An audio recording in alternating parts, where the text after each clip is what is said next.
我是孟子谦的青梅，在别人眼里我是他的舔狗。他和校花走得越来越近，我以为只要我变美了，他就会回到我身边。后来他求我回到他身边，我站在学霸校草身边，拿着清北录取通知书，摇摇头，迟来的情深比草贱。毕业典礼结束，孟子谦不自觉地走到我身边，深情地看着我，还能回到我身边吗？诺雨，子谦哥哥，这是我最后一次这样叫你。其实我早就知道，不能将所有的希望都寄托在你的身上，这样对你不公平。你有你的生活，看着一旁的沈岩，再看看手里的录取通知书，摇摇头，我们已经回不到从前了。孟子谦去了一所211学校，而校花却去了电影学院。有情人终究还是为了前程各奔东西，而我和沈岩却一起进了清北。我在数学系，他在物理系。出发前，他向姥姥承诺会在大学里照顾我，可我已经不是那个需要别人照顾我的人了。7岁时，父母为了赶回来参加我的生日，路上不小心出车祸去世，剩下我和姥姥相依为命。7岁前的我，也是一个被父母捧在手心里的孩子。姥姥带着我回了老家，周围的人都嚼舌根说我克死了自己的父母，他们的孩子也向我扔石头。是孟子谦站在我面前，替我挡住那些拳头，挡住那些奚落。那之后，我下定决心，我要保护自己，更要保护姥姥。只要有人敢对我胡言乱语，我就把他打得满地找牙。他们都被我打怕了，再也不敢说我坏话。可这么多年，我从来没有忘记过那一天，孟子谦像一束光一样突然出现在我面前。这么多年，我像个舔狗一样围绕在他身边。在孟子谦第7次因为校花把我丢在路边时，我绑定了美貌系统，只要成绩上升，就能提高美貌值。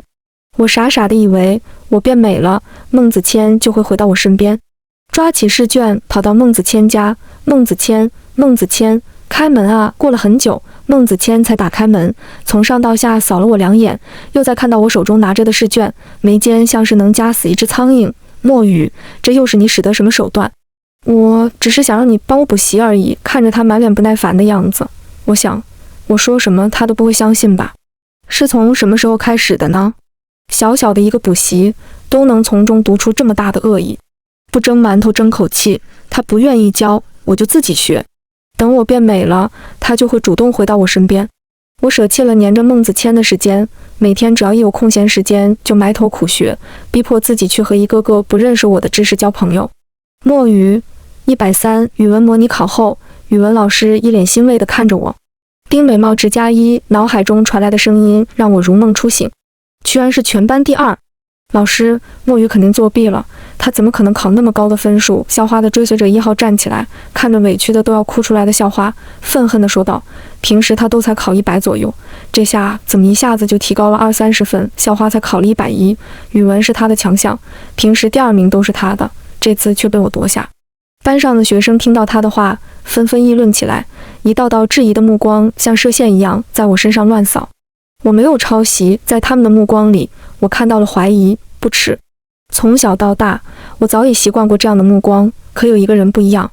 我下意识地转身看向孟子谦，他的眼里全是不屑，找不到一丝一毫的信任。和别人一样，原来我在他心里已经是这样为了成绩不顾一切的人了。没有人愿意相信我，语文老师的目光也从赞赏变成了质疑。咬咬牙，我还是坚持自己没有抄袭。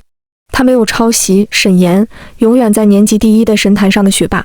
考试的时候，我就坐在他的后面，我可以保证他没有抄袭。沈岩亲自为我作证，最先站起来发声的女生也不敢说话了。校花听到平时事不关己的沈岩为我说话，水汪汪的大眼睛不敢相信地看着他。这场闹剧就这么过去。课后，我却被校花的追随者堵在厕所，他们围着我，狠狠地盯着我。墨雨缠着孟子谦，又去缠沈岩，你要不要脸啊？沈岩和清寒才是一对。什么时候我又缠着沈岩了？追随者拿着桶，直接泼了我一身水。哈哈哈，真惨啊！周围刺耳的笑声传来，我捏紧了拳头。我不是逆来顺受的人，他们可不是孟子谦。女生打架先扯头发，我不甘示弱，却一不小心被他们锁进厕所。时间1分1秒的过去，我多么希望孟子谦像小时候一样突然出现在我面前。这一次，他还会像小时候一样勇敢地站在我面前吗？孟子谦正沉浸在女神找他聊天的惊喜中，根本没有发现我不在教室。打铃后，沈岩漫不经心地走上讲台，扫视了一下四周，好看的眉头皱起。谁见到墨雨了？也许是因为自己抄袭，不好意思回教室了呗。校花的追求者幸灾乐祸地说道。就是七嘴八舌的声音响起。沈岩看着那几个幸灾乐祸的人，心想这件事估计就跟他们脱不了关系，质问道：墨雨到底在哪？也许是沈岩的语气太过威严，小跟班们不敢再打哈哈。墨雨的同桌小声地说：刚才墨雨说他去上厕所就没回来了，距离我被关在厕所里已经1个小时。晚自习开始了，系统，你能帮我出去吗？本系统只支持变美服务，不支持保镖服务。都上课了，还没人来找我。语气逐渐低沉，又咬牙切齿。该死的校花跟班，等我出去一定要好好收拾他们。看来今晚要在厕所过夜了。好冷啊！捏着衣角不自觉地抖起来。墨雨，你在不在这里？一道男性的声音传来，是孟子谦来了吗？我激动地从马桶上站起来，大声呼喊：我在这！子谦门很快被打开，我看也没看，直接冲进了门外人的怀抱里。我就知道你一定会来救我的，就像小时候一样。子谦，墨雨同学，请你抬头认真看看我是谁。这声音，我一僵，颤巍巍地抬起头。沈岩，居然是沈岩来救的我。我披着沈岩的校服，尴尬地和他一起并排走进教室。教室里把我关在厕所的跟班有些许的心虚，他不怕我，只是得罪不起沈岩。可我也不是好欺负的人。我走到那几个女生的面前，大声说道：泼我一身水，还把我关在厕所里，道歉。其他人面面相觑，小声议论起来。跟班头悄悄地瞄了校花2眼，校花站起来，茶言茶语：墨雨同学，既然他们都认识到错误了，大家都是一个班的，就原谅他们了好不好？你这么为他们说好话，是不是你也参与在其中呢？我可不是孟子谦，这种茶言茶语对我不管用。校花又做出她的招牌动作，水汪汪的大眼睛看着沈岩，想要沈岩为她说话。沈岩无动于衷，他又把目光看向孟子谦。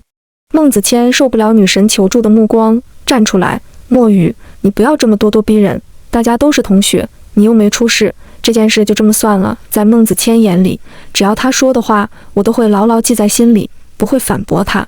这次也一样。轻轻勾起嘴角，眼里全是嘲讽。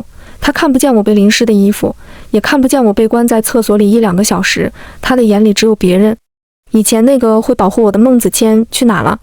孟子谦继续用不懂事的眼神看着我，仿佛做了坏事的人是我。这次的事我会告诉老班，让老班来处理。沈岩站了出来，打破僵局。晚自习下课后，我第一次没有等孟子谦。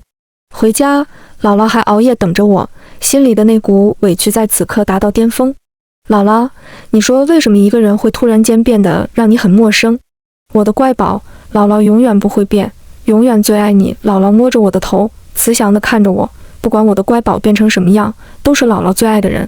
有些人走着走着就散了，这都是缘分。是啊，以前的孟子谦永远会挡在我的身前，替我挡住那些充满恶意的眼神。现在他却成了包庇别人的人，是我错了吗？还是他真的变了？什么时候我们走偏了，不在一条路上了，还回得去吗？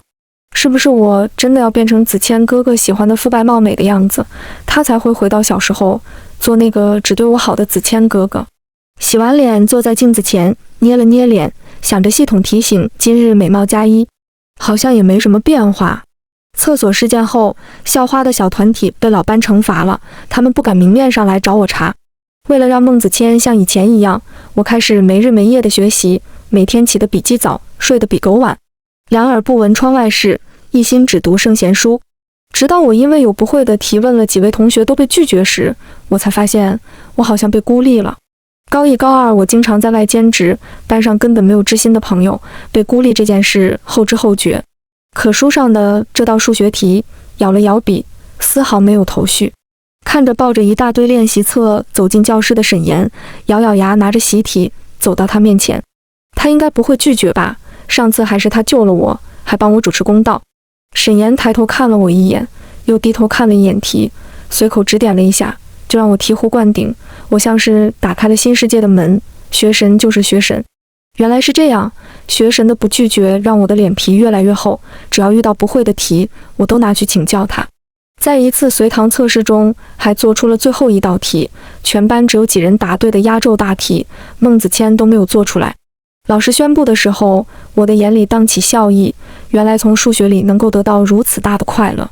我好像爱上了数学，连续几次数学我都和沈岩共列第一，我不再是那个默默无闻的中等生。第一时间转过头去看向孟子谦的位置，想和他分享我的喜悦，笑容却僵在脸上。清寒，没关系，你下次一定会考好的。这次墨鱼只是走了狗屎运而已。我下意识地摸了摸自己的脸，最近我经常听到系统的提示音，我变美了呀。为什么孟子谦还是不看我？他的身边好像已经没有我的位置，我再怎么挤也挤不进去，是还不够美吗？全省联合举办的数学竞赛就要开始了，学校为报名参赛的学生专门搞了一个培训班。孟子谦和校花都报名了，学神也永远不会缺席，但他不需要和我们一起培训。培训这段时间，孟子谦在校花面前越来越像个狗腿子。我变得比校花美，孟子谦就会回到我身边，那他还是我想要的那个孟子谦吗？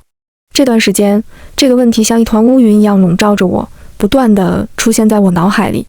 可随着考试时间越来越近，再也没有时间去想这个问题。比赛开始了，比赛当天，唯一一个为我加油的人是沈岩。加油，不要紧张，现在就是检验你成果的时候了。是啊，坐在考场上，看着试卷上答得密密麻麻的答案，努力果然不会欺骗自己。知道结果的那天，我兴奋地从座椅上跳起来。沈岩，你听到了吗？我是一等奖哎，一等奖！恭喜宿主美貌值加10，系统冰冷的声音响起。我听到了，他放下笔，眼眸里都是笑意。恭喜！有什么了不起？不就是个一等奖吗？校花的跟班又开始阴阳怪气。总好比有些人只拿了优秀奖吧，这次校花只拿了个优秀奖。听到我的话，趴在桌上假装哭了起来。墨雨，道歉。孟子谦看到女神哭了起来，连忙安慰，还让我给她道歉。可我做了什么呢？我说的是事实而已。以前他们说的可比这难听多了。那个时候你在哪里呢？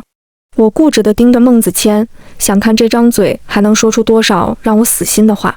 子谦，这不能怪墨雨，是我自己的错，你不要怪他。茶香四溢。他说的对呀，自己考不好，怪别人干什么？冰冷的话从沈岩那张完美的唇里吐出。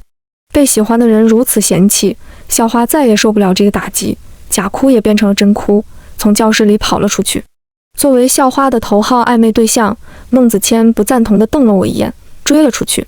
看着孟子谦急冲冲地跟着跑出去，我转过头盯着沈岩，他可是校花，你不喜欢他吗？沈岩还是慵懒地靠在座椅上。我不喜欢喝绿茶，原来他都知道。我终于醒悟，孟子谦已经不是小时候那个会保护我的子谦哥哥了，我一直执着的是那个会保护我的孟子谦。现在的孟子谦幼稚，不分是非，冷漠且自私。就算我变美了，他能回到我身边，也会有离开我的那天。孟子谦和校花谈恋爱了。篮球比赛上，校花给孟子谦送水，孟子谦甜甜蜜蜜地接过来的那一刻，全场都欢呼起来，暧昧像是刻进了空气里。我悄悄退场，走在小路上，自己居然没有一点伤心的感觉。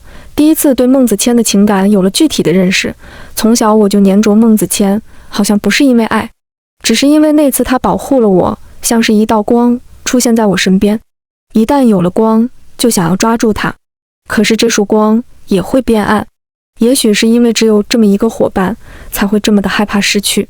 可现在我才发现，原来自己才是自己的光，靠自己也能走出一条光明大道来。那天球场后，孟子谦和校花就在大家心照不宣里谈起了恋爱。我不再关注孟子谦的消息，也不再关注变美系统。我不再觉得外表是我的劣势，我要的是学习。对于一个即将高考的学生来说，学习是第一位的。拼命学习，上课举手回答问题，下课就去找老师问不会的题，而沈岩更是成了我的工具人。任何不会的题没有老师的时候，他就是我的老师。每天第一个到学校，最后一个离开教室。数学渐渐成了我的最爱，黎曼猜想、庞加莱猜想等等数学问题，在我眼里都有了神奇的色彩。我想证明它们。下了晚自习后，我和沈岩一起回家。高中3年，我才知道沈岩家和我家就隔了一条巷子。路灯下，几声喵叫响起，是大咪，附近的流浪猫。第一次见它的时候，它受到刺激跑到别人车底下，我拿着火腿肠哄了好久好久它才出来。后来投喂了它好多次，才和它熟起来。这下听到它的叫声，沉闷已久的心终于透出了一丝空气。一把大咪抱起来，撸撸猫头，万事不愁。沈岩，你要摸摸大咪吗？看着旁边背着双肩包含笑的男生，莫名就说出这句话。一大一小两双亮晶晶的眼睛盯着他，沈岩不自觉地伸出了手，摸了摸大崽崽的头，摸摸小猪头，万事都不愁。头顶上传来轻微的抚摸感。沈岩，你居然说我是猪？你给我等着！轻轻放下大咪，提步追上去。月光下，两人嬉戏打闹的身影被拉得很长很长。那晚是我最近最放松的一天。高考临近，大家都开始紧张起来。不少的同学和我一样，早早的到教室，很晚才回寝室。而每天晚上，我都是最后一个出教室的，和沈岩。我清楚的知道，要想探索数学的奥秘，首先就一定要有好的基础，好的学校。无数遍的刷题，翻烂了的笔记。我停下笔，最后一科考试铃声响起，长呼一口气，还好，每一个夜晚都学到深夜，无愧于心。收到群里通知谢师宴时，我正在家研究黎曼猜想。班上没有知心的朋友，可是想着老班这3年来对我的照顾，我还是去了。我到的时候，同学们基本已经到齐了。推开包厢时，他们正围在孟子谦和校花身边。校花，你和孟子谦俩是不是打算上同一个学校啊？金童玉女，真让我们羡慕啊！还好现在那个谁失去没有缠着孟子谦了。你看他之前天天黏着孟子谦，真的好丢脸，都不搭理他，他哪比得上你？怎么拿他跟我们校花比，他比得上吗？校花的狗腿子殷勤地说道。在他们笑得正高兴的时候，笑了笑，推门进去，笑声戛然而止。一段时间不见，我的头发长长了，美貌系统已经加到90。今天我穿了一条白色的连衣裙，和以前那个假小子天差地别。孟子谦看着穿着连衣裙的我，一阵恍惚，全班陷入了一阵沉默，直到有人突然叫出声：“你是墨雨，你怎么突然变好看了？”这才高考结束2个星期，就像脱胎换骨一样。我不是一下子变好看的，这段时间我清楚地听到系统冰冷的提示，也总是下意识地忽略。酒过3巡，我从厕所出来，孟子谦站在拐角处等着我。看我出来，他深邃的眼神盯着我，像是在打量，又像是在回忆。就这样坚持着。你变了。长久的沉默后，他说出这句话：我变了。真的是我变了吗？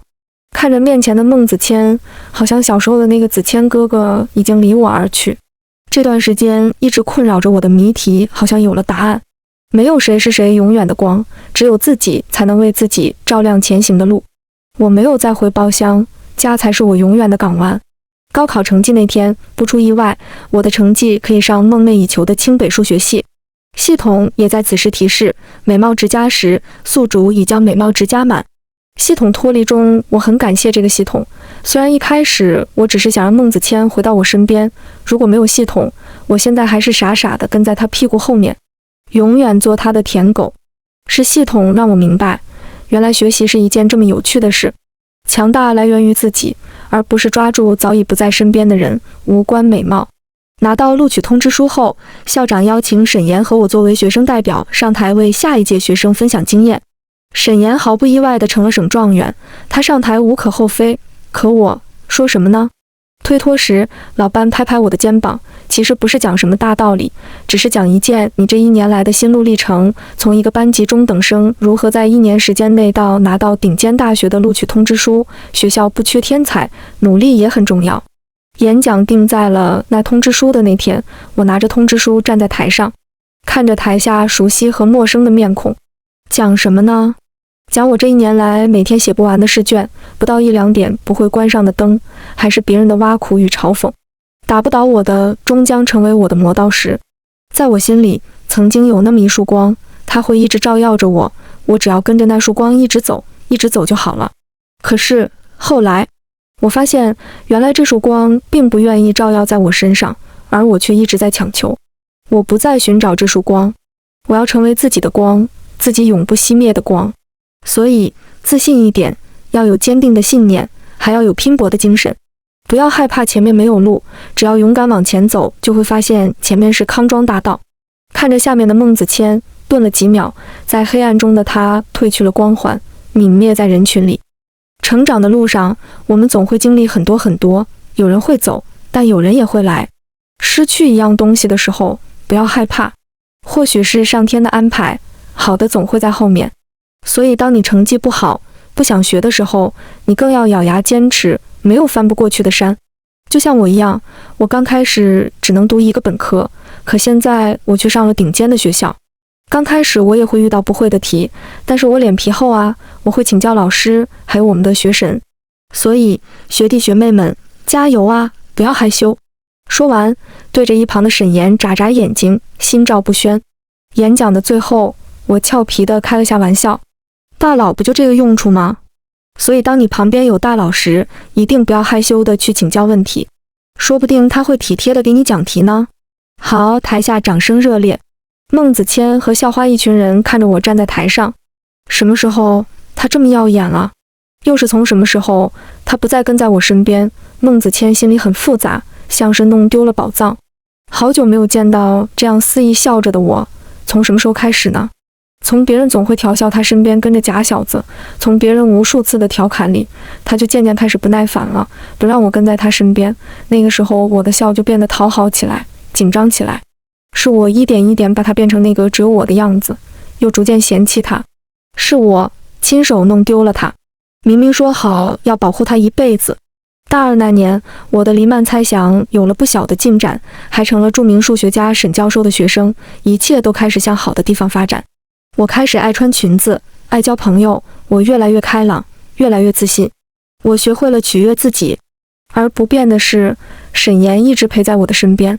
也就是在这一年，我代表中国去参加了全球大学生竞赛，拿了1等奖。举起奖杯的我，终于活成了自己的光。大三，我的猜想陷入了瓶颈，始终找不到突破口。我连着熬了无数个大夜，连最爱的20堂的饭也没有了兴趣。短短1个月，我就瘦了一大圈。胖胖的老顽童导师看在眼里，劝我放下心来，急不得。做科研啊，就是要耐得下性子。沈岩看在眼里，满眼都是心疼，特地找了个周末带我出去散心。他带我去了游乐场。当年就是因为过生日，爸爸妈妈急着回来带我去游乐场，所以才会发生车祸。那年过后，我再也没有来过游乐场。我总会觉得是我的任性，才会让我失去了爸爸妈妈，才会让别人觉得我是个灾星。沈岩见我脸色越来越苍白，停下了原本要说的话。这些年，爸妈的车祸一直是我过不去的坎，可我不能迁怒沈岩，他什么都不知道，他只是关心我。俊逸的脸上写满了担忧。原来是这样，找了外面一家奶茶店，我将自己心底最深处的伤疤揭开。戳着奶茶的手一顿，你会觉得我自私吗？要不是我一直催他们就不会着急地赶回来，也就不会失去生命。不知何时，我已泪流满面。我想，要是他也是这么认为的，那我一定潇洒地转身就走。我怕见到他憎恶的眼神，怕他觉得自己看错人了。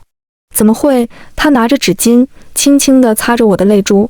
你的爸爸妈妈一定很爱你，他们怎么会怪你呢？他们的心愿就是回来陪你去游乐场过生日，你更要去游乐场了，不仅要玩，还要快快乐乐地玩。我好像被他说服了，这是爸爸妈妈生前最后的心愿。他温柔的语气击中了我的心脏。我要完成他们最后的心愿。沈岩，走，我们进去。刚刚还无精打采，脸色苍白的我又打起了精神。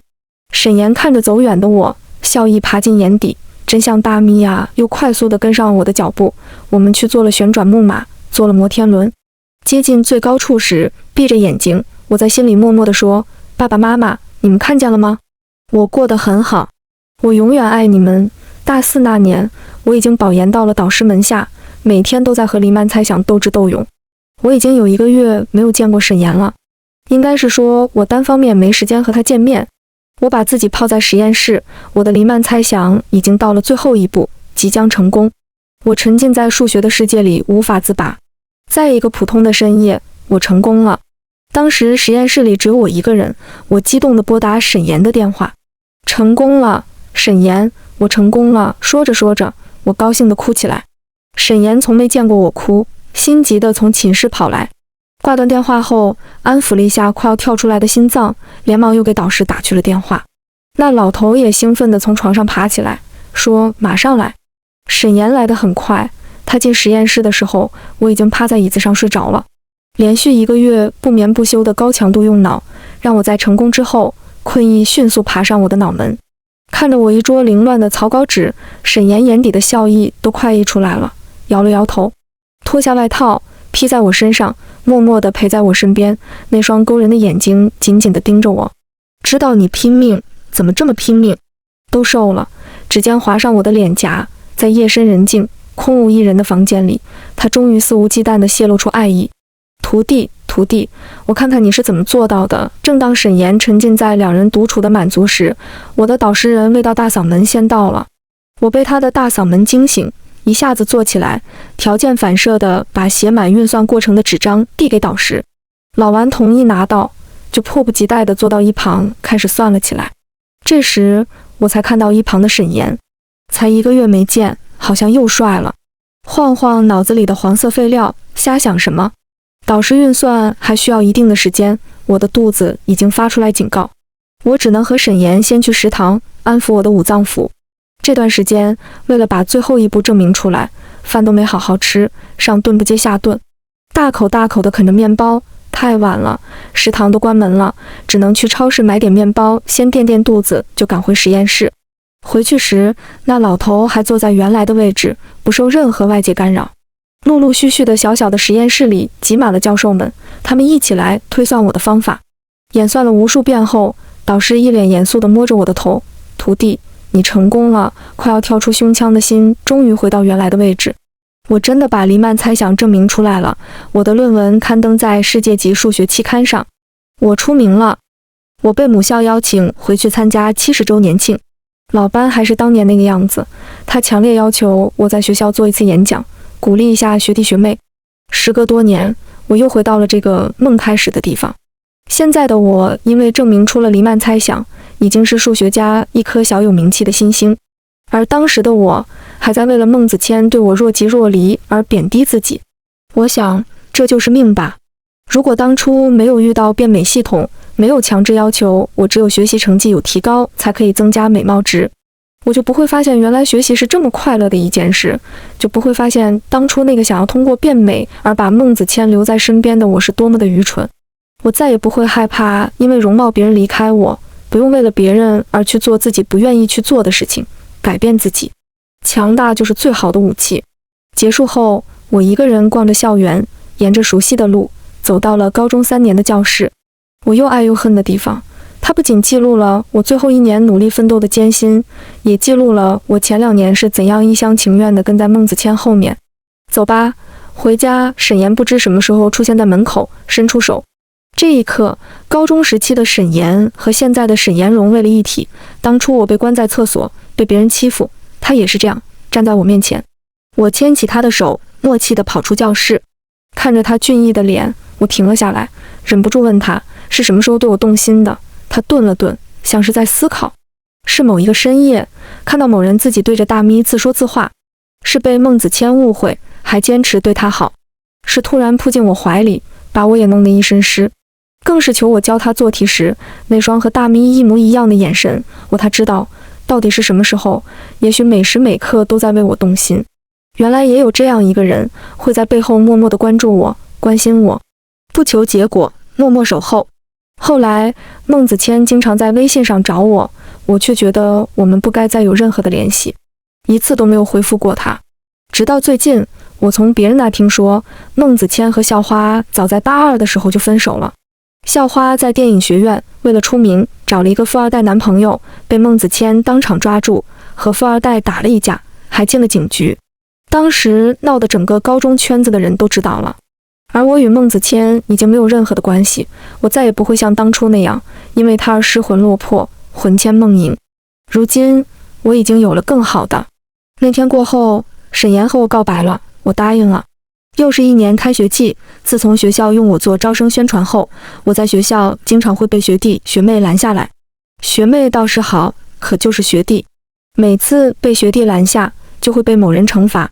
当初温文尔雅的男人，如今不知道为什么变成了一个大粗缸，整日除了做实验，就把我粘着，还喜欢啃我脖子。刚开始我都不知道，直到进去实验室，师弟师妹们每个人见了我都笑，我才知道我的脖子全是草莓印，害得我最近都只敢穿高领的衣服。看来我需要重振气缸了。远在另一个实验室的男人突然打了一个喷嚏，美滋滋地想，肯定是老婆想我了。某人现在表面越来越高不可攀，可心底却越来越向妻奴发展。早点做完去接他，沉迷在美梦的男人完全没想到，接下来迎接他的是什么？